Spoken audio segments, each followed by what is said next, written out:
Okay guys, check this out. I'm able to open my VBA editor here in the immediate window, and I'm able to run a do actions subroutine, which is going to run a whole bunch of different commands. In this case, it ran a procedure, and then it gave a message box at the end after doing some log entries in a log table, but none of that code was called by code that we created in our VBA editor. Instead, we were able to use a table-based approach to run this code. This adds incredible power and flexibility to our app. And if you watch previous episodes in this series, you know that actions are one of the three main elements of our ADI node. I'm your host, Sean MacKenzie.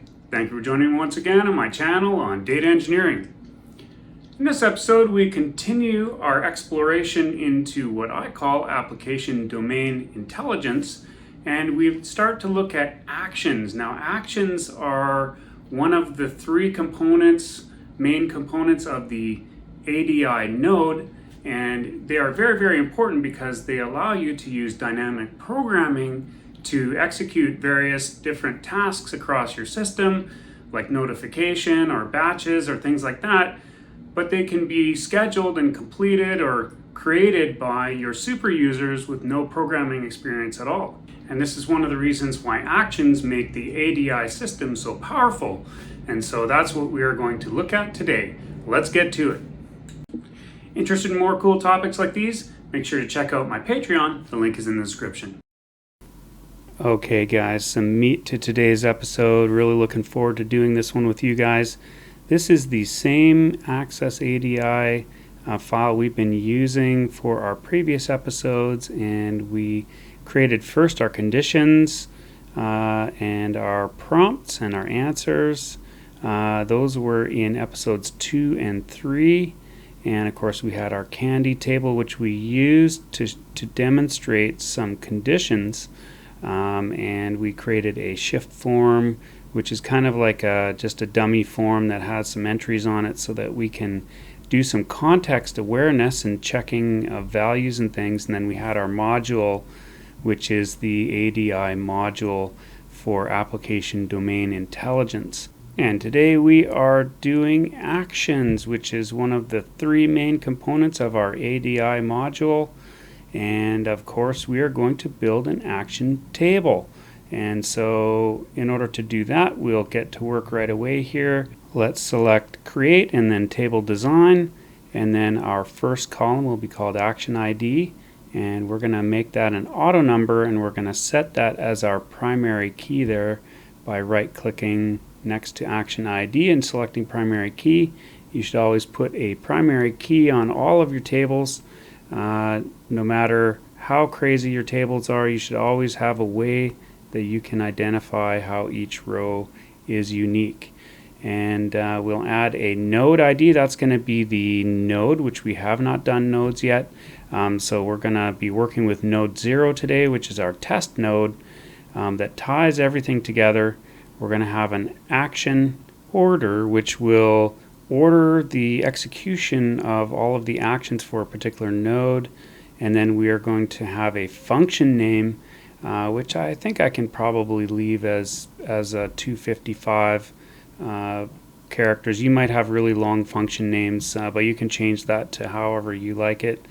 And then we're going to have some arguments that are going to be passed into our function, and that's going to allow us to use the function dynamically, and we're going to be doing that function call dynamically as well. I'll leave the arguments at 255 as well. You might need longer than that if you have some really big crazy functions, but we're going to build simple ones today. And so we'll go ahead and we'll hit save, and we are going to call this ADI action. And like I said, the actions are going to tie everything together with our ADI node, which is going to be awesome. So now we can go ahead and take a look at our navigation pane, and you can see that we've got our ADI action table in there, and that's what we want to see. We've got our ID, we've got our node and action order. All of that stuff is going to be critical for being able to utilize the dynamic programming component of actions so that not only can we cause actions to happen in very, very complex situations where there's been a lot of decisions made in our ADI sequence, but we can also extend the programming of the ADI framework to the users, so that your super users can actually plan what's going to happen at certain points in your program after certain events occur. And as I mentioned before, this is strongly tied to knowledge harvesting and things like that. So your super users, for example, might create a whole bunch of actions that go along with the decisions that they created in the programming that they applied to the network. So the next thing we're going to do here is we're going to create another table so that we can start to show how actions work. And one of the basic tables that we also need for our ADI system is a log table. And so we'll do the same as we did before. We're going to use the create ribbon and go to table design, and we will create an auto number ID field at the top, just like we did in the other table. And that'll have our log ID, and then we're going to have some other fields, some very generic fields. In this case, it's going to just have the node ID and an event type and event text, which will be a long text, and we'll do a date stamp on the end of it, which we're going to put a default of now onto the date stamp, so that we've got a date stamp for every record that's put in, but we can also save ourselves from having to actually enter a value into that field. The database will take care of it for us. And again, like we did before, right click on the ID and choose the primary key for that field, and that's going to give you a primary key, and your table will be complete. And there we go. So we've got our log ID, node ID, event type, event text, and a date stamp, and that's all we need for logging for now. And we can go ahead and start taking a look at our tables. Okay, so there's our action table. This is where things are really starting to get interesting, because we're going to be able to build these sequences of events that'll happen when a user is at a particular node in our tree. And so there's our node ID in the log. We've got our event type and text, so we can now go ahead and start thinking about our actions. And our first action will be to create a log entry in our table, completely using dynamic programming. We're going to create a log function that's sort of a general function in our ADI system, and it will be the first function that we create that will be kind of what we'll call an ADI function, or an ADI specific function. Okay, and I've decided to add the username to our ADI log table. Every system uses usernames a different way, and how you get your username is probably going to be different from the next person. Some people use global variables to store the current user. Some people use a table. So however you do that is great, but I'm going to put a username into that ADI log table, just so that we are able to use that. Okay, so the next thing we can do is hit that Control G, or you can double click on the ADI module at the bottom there, and that's going to open up your VBA window, and you'll see the coding that we did last time in this series, where we looked at how to do prompts. Make sure to check out that video.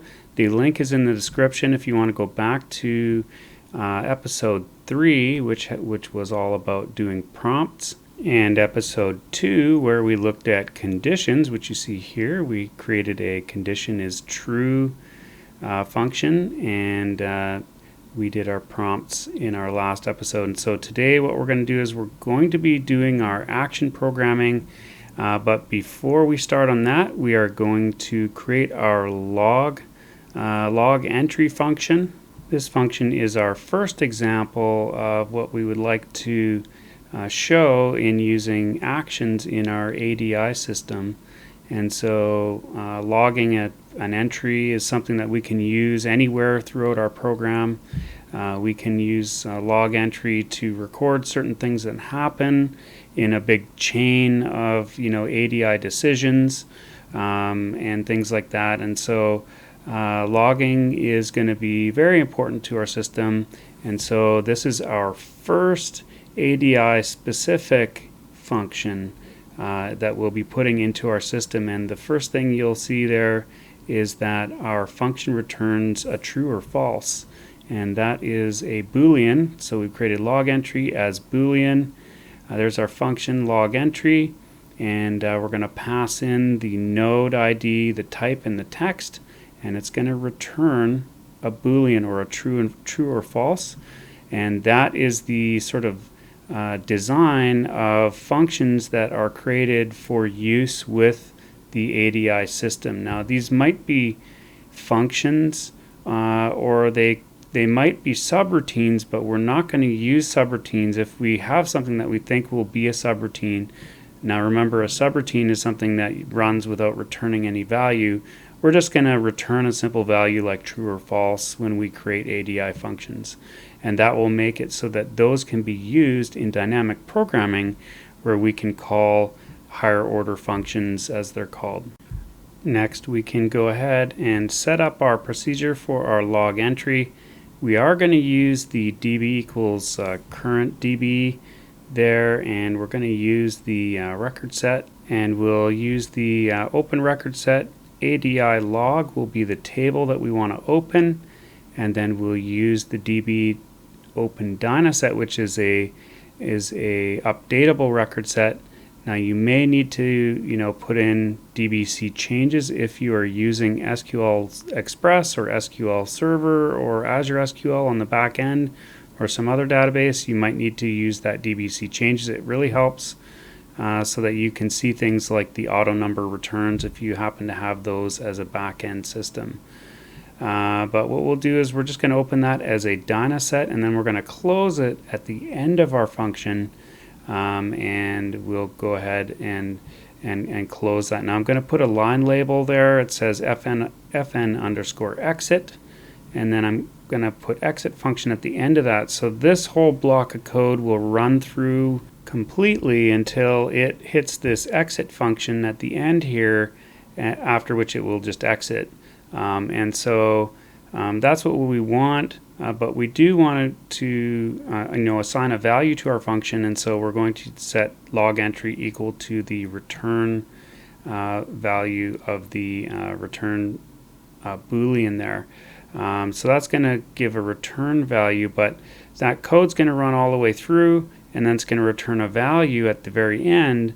And we've got the line label for function exit, which we're going to refer to here in our function error line label.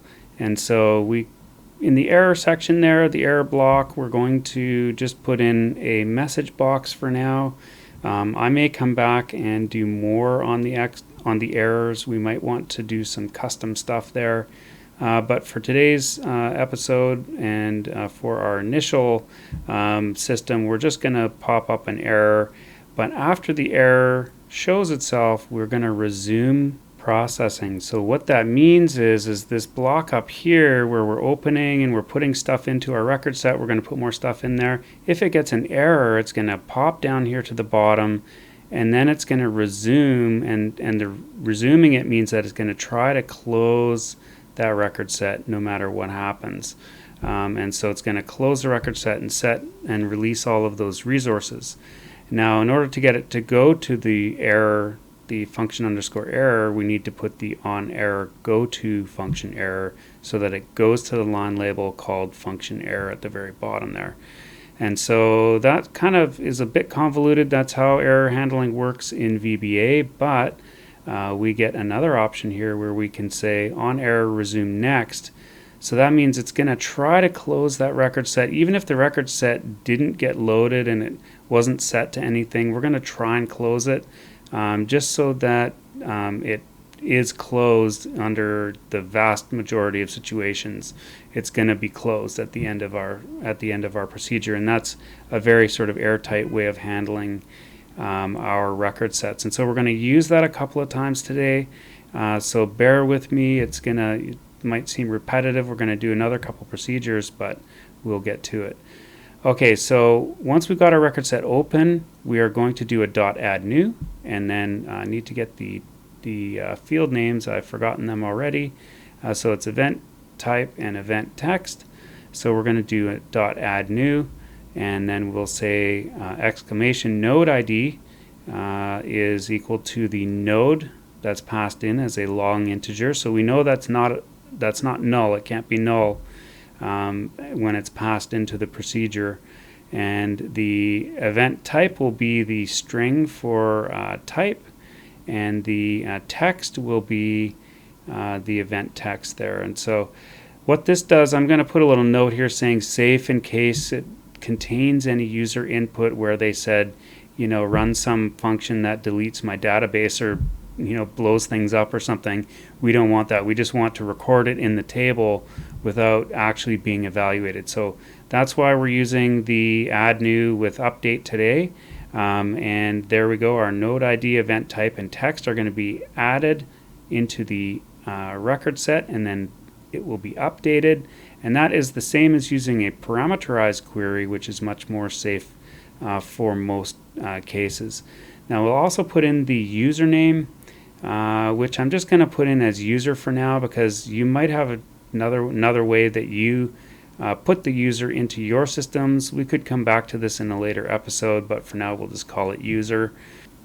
And we'll do a debug compile, and you'll notice I've got explicit set to true at the top there, so that is going to definitely give me some feedback if I made some crazy syntax errors or something. But we are good to go. Let's create our first action subroutine here. We're going to do sub do action. I can't type by the looks of it, but that'll resolve when I hit enter at the end. There we go. So sub do action, we're going to pass in the action integer ID number into this subroutine, and what it's going to do is it's going to execute one action. And so very simple. We're going to create a do action subroutine, and then we're going to create a do actions subroutine, just like we did for prompts, to make it nice and easy to understand, but also debug and things like that once things start getting really serious. And so we're going to do the same as we did before. This is very similar to the coding we've already been doing, and so this will go quickly here. Okay, so we'll create a SQL string because we are going to be doing an SQL lookup. We're receiving an integer as a value, and so we can load up that SQL string using dynamic SQL. In this case, we don't really need to use a parameter because it cannot be injected, and we can go ahead and set our DB variable equal to our current DB, and just like we did before, we'll do the set DB equal to nothing, and then we can build our SQL string. So we'll go ahead and build that. We'll go select star from ADI action. We're going to get all the fields out of that table where action ID is equal to the action long integer that we're passing into our subroutine here, which is lng action there. And we'll finish our SQL statement with a semicolon, and then we'll go ahead and set our RST equal to db.openRecordSet, and we're going to pass in that strSQL string, and we'll also pass in dbopenSnapshot as an option, and that's going to give us a nice fast and read-only record set that we can use for our action. After that, we will use our rst.close, and that's going to close our record set. And we'll also set rst equal to nothing and db equal to nothing, just like we did in our other procedures there. And we'll create the same kind of structure that we did, where we have a sub underscore exit and a sub underscore error, so that we can catch errors and give a nice user-friendly message, but then also exit gracefully while closing the objects that we have open, and making everything nice and tidy. And so just like before, we'll do our little pop-up message that there was an error, and then we'll resume at our sub exit, where we're going to change our error handling to resume next, and then we'll do rst.close, and we'll try to close it and close everything even if there was an error in there somehow. Okay, so now that we've got all of our all of our structure up and ready to go there for this procedure. We can go ahead and set up some variables for our function as well as our arguments. So we're going to have a function that's going to be called in our ADI system here, and we're also going to pass in some arguments. Now the function, I'm going to just grab it as a concatenation of an empty string with the RST and then function name. Now as I showed there, you can also use NZ or NZ. The function will also help you if you are trying to avoid null entries. I'm just looking at the field names there, but it is function name. So we're going to get the concatenation of an empty string with the function name. Hopefully that will not have any nulls in it. Since it is a system table, we are assuming that there are not, but just to be careful, I'm going to do a concatenation so that we can use those two variables as strings, and we can use the argument string and the function string there. Next comes the meat of our subroutine here, and that is going to be using the eval function. Just like we talked about in previous episodes, we are going to get the return value of the function with the arguments that we put in, and that's going to return a Boolean. Now this is the return value of our function that we created that was specific for our framework here. This log entry function returns a Boolean. Now all of your functions that you're going to use for this system will return true or false, and even in the case where you would use a subroutine that doesn't return anything, you'll just use a true or false function. And so that's going to sort of put some parameters around how we build our ADI system, and I will do a debug compile to make sure that we don't have any crazy syntax errors in there. And now we have our do action procedure, and that is going to execute a single ADI action. But of course we have a string of actions that we can tie to any node. So we're building nodes in our ADI system, and so at each of the nodes we can run a series of actions, and a series of actions needs a sub that is going to run a bunch of actions. So that's what we're going to do in our next subroutine, is we're going to pass in the value of the node, or the ID of the node, and that is going to give us a list. When we do a lookup, it's going to give us an ordered list of actions, as you saw from the table that we created, that we can execute in order, and each of those is going to return a true or false when we execute the functions for those. So let's go ahead and do that. We're going to set up our, I guess you'd call it scaffolding, just like we normally do with our DB, and setting the database equal to current DB, and setting to nothing, just like we did before. And except this time we're going to use an SQL string where we're going to select all of the fields, or select star, from ADI action, where the node is equal to, or the node ID is equal to the long integer that we pass into this procedure, and then we're going to order by the action order. Now that's super important that we put the action order on there, because you don't want them to execute out of order, because you might have certain things that you want to happen. That's that action order field that you see there in the ADI action table, and that's what we want to have. So that is one of the magic in the mix, is using order by there, and being able to execute as we would like to. And so now we can go ahead and set our record set equal to our SQL string, and then just like we did before with the snapshot open, we're going to open a snapshot nice and fast and lightweight compared to the Dynaset, and then we'll create our rst.close, setting to nothing just like we did before, and we'll use that sub exit just like we did in the previous subroutine, and we'll do the same thing with our errors. And so this is going to give us a nice way to loop through all of the actions and execute each one that the user chooses. Now, this is where it's really awesome, is that, this is your super users programming the system. This is not a programmer programming the system. Once you have this up and running, your ADI system will allow your users to change what happens, for example, on an after update of a field. They can specify certain, standard actions that you may have in the system. They can reorder those or set them how they want them to work, and so that takes a lot of the pressure off of programmers. Now, of course, in this case, we are going to use our do until loop. We're going to do until the end of file. That's the EOF, rst.eof that you see there.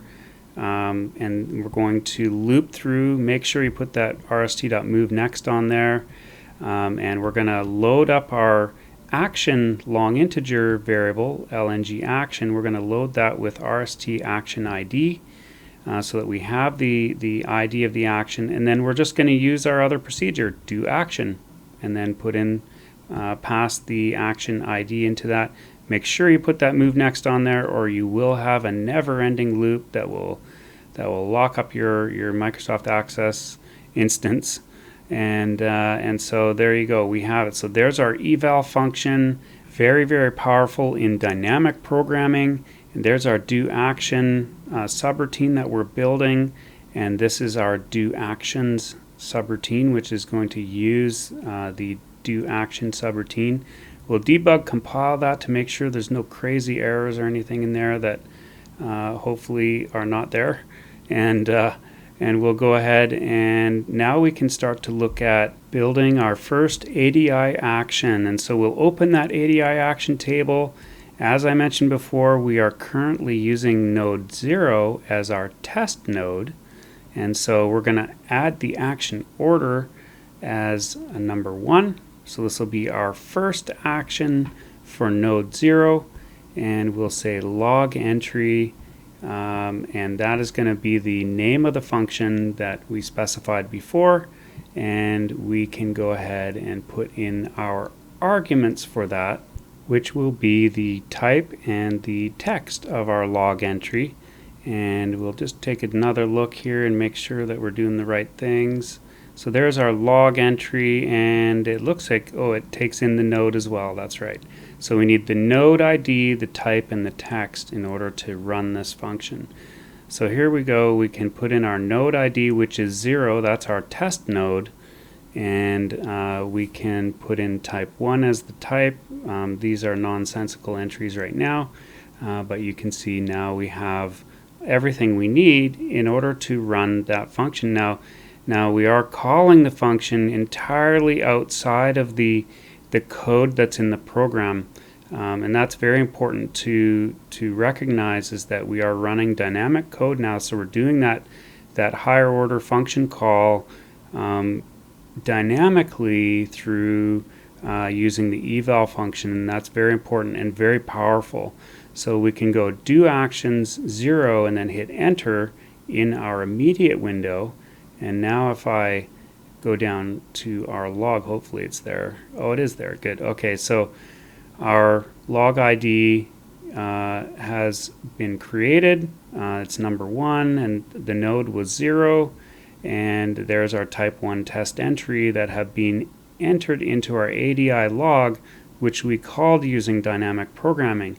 Now, it doesn't seem like a lot, but when you start to think about this and you realize that you can create massive procedures that do just about anything, or functions that do just about anything, you realize that this is extraordinarily powerful. Because now you can have my big batch procedure, or update this other screen because a user did this thing, and you can give the ability to control that programming to your super users, but also have it inside of a structure like the decision programming that we're doing, that is much more powerful than, say, a decision tree. And you'll see that the dynamic part of it is very powerful. So now we have another function that uses the dynamic programming. And so we've got our first entry in there, and what we can do is now we can change what we're doing. We can say, hey, this is actually a batch that we've created.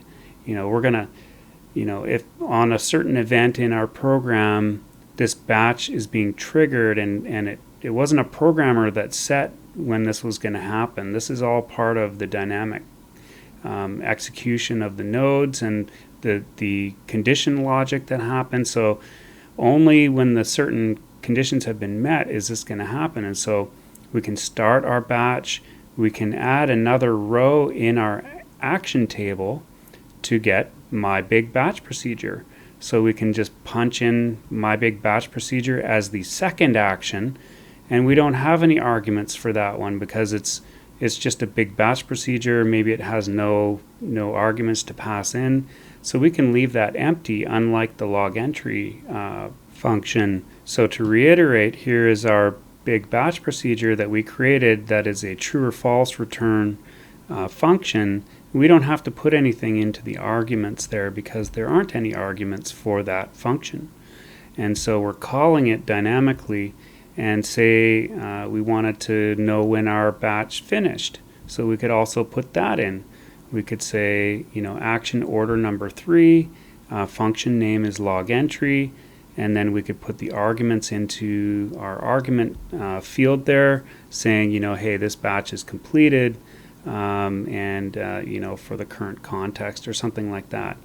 And so now you can see that the arguments being passed into these functions are kind of dynamic, and you can sort of get an idea of how flexible this could be and how powerful. There we go, batch completed for the current context, whatever it might be, or you could have some other function that runs or a series of functions. But you can imagine that there's going to be one action sequence for every node that is possible to be run depending on certain conditions. And because the ADI system is context aware, it can make decisions on whether or not to run the big batch procedure or not. Okay, so let's go back to our immediate window. We have our do actions. We put our cursor after it and hit enter, and that hopefully executed all of our steps that we put in there. Let's go check it out. So our ADI log is the first place to look because we know that things happen in there, and there we go. It did work. We have our batch started and batch complete, and the batch ran in between those because we know that that was successful because the procedures went through in order. And so there we go. We've got our batch started and complete, and that is exactly what we want to see there. So at this point you might be wondering, how can I make that a bit more visual? And I think the proper thing to say is that the entire programming apparatus is at your fingertips, and you can do anything that you want here pretty much. There are some exceptions, I'm sure, but you can pretty much do what you want. And what we could do, say, is make a message box OK function, and so we could do that as well. So we're going to make our ADI function called message box OK, and we'll make it so we can put in a title and a message in there. So we'll have our title and message as the function arguments that we put in, and that is going to return a Boolean just like all of the other ADI functions, and this is going to give a message to the user, and that's going to be our intent with this new ADI function. You can make whatever ones that you want. There's going to be all kinds of ones that you're going to want to make once you understand how this works. But for this case, we will go message box. We'll put in the message from the string that we passed in, VB information, and then the title, and then we'll return the value true. True being successful, deployment of the message box or successful run of the function. And so now what we can do is we can simply add a new action to the node, the actions for node ID 0, and we'll call it action order 4, and we'll say message box OK, batch procedure is successful, right? So we'll put in the title batch procedure, your batch procedure, was completed. And so that's going to give you an idea of what we can do using dynamic programming in this way, calling higher order functions and being able to put this into our decision programming that we're working on and we will be covering in our next episode. So here we go. We put in our fourth action for node 0, our test node. And so now if I put my cursor here and I hit enter, then you'll see the final step gives us a message that is visible, have a nice day. And so that is exactly what we want to see there. That is how we can put actions into our ADI system. Make sure to stay tuned for my next episode where I'm going to start talking about the ADI node itself. We're going to break that wide open and take a look at how that works. Need automated time collection for your team out in the field? Make sure to check out my Bill Zone system. The link is in the description.